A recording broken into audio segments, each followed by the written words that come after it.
Hello guys, welcome to the channel. Talk of the Week.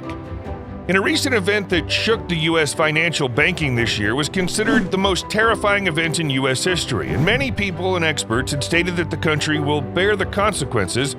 There's another storm brewing up in the market that could crash the stock market.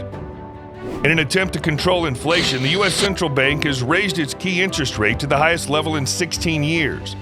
This marks the 10th time the Federal Reserve has increased the interest rate within the last 14 months by 0.25 percentage points, bringing the benchmark rate to between 5% and 5.25%. It's worth noting that the Fed has indicated that this may be the last increase for the time being. Similarly, the European Central Bank has also increased its interest rates, albeit by a smaller margin than in previous months. The ECB raised its three key interest rates by 0.25 percentage points, whereas the last three meetings have seen a more substantial increase. Notable changes. The recent increase in interest rates in the U.S. has led to higher borrowing costs, resulting in a slowdown in sectors such as housing and playing a role in the recent failures of three U.S. banks. However, in a significant change, Federal Reserve Chair Jerome Powell announced that the bank would no longer anticipate additional interest rate increases, although further action could not be ruled out.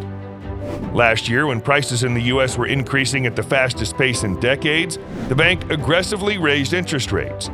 The increase in interest rates makes it more expensive to buy a home, borrow to expand a business, or take on other debt, reducing demand and cooling prices. There are indications of a moderation in price increases in the U.S. after the Fed initiated its campaign.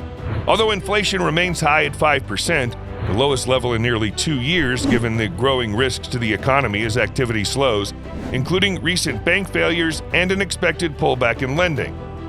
It's prudent for the Fed to pause now, especially since the bank's target rate is 2%. Recent bank failures and an anticipated pullback in lending, as a result, are likely to weigh on the economy.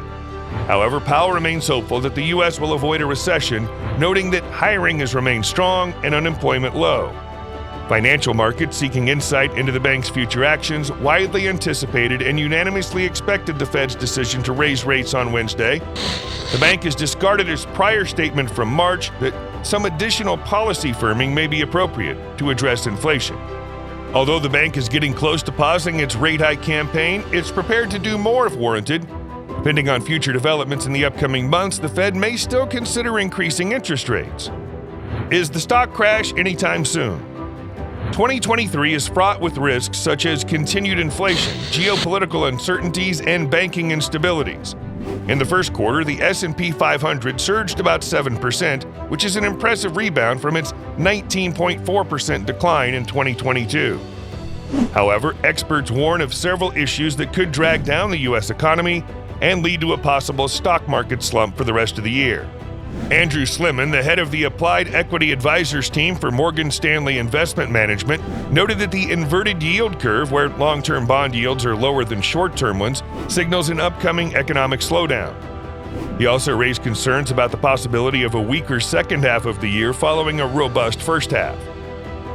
Market experts predict more problems ahead if the Federal Reserve continues its aggressive inflation-fighting stance with no indication of backing off on interest rate hikes.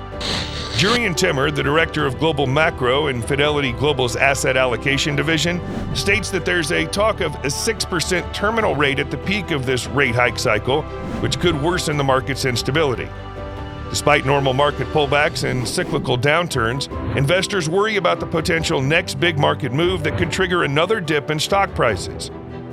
Here are 7 risk factors that could trigger a significant 2023 stock market crash: inflation, interest rates, disappointing earnings, geopolitical event, banking crash, oil shock, supply chain disruption. In conclusion, while there are certainly some concerns and risk factors on the horizon for the U.S. stock market, it's impossible to predict with certainty whether or not a crash will occur. Investors should always be vigilant and aware of potential risks, but it's important not to panic or make rash decisions based on fear or speculation. Rather, it's best to approach investing with a long-term perspective and a diversified portfolio that can weather any market turbulence. Thank you for watching our video on the possibility of a stock market crash in the USA. We hope you found this information informative and useful. Remember to stay informed, stay diversified, and always keep a level head when it comes to investing. Good luck and happy investing. We'll see you in the next video.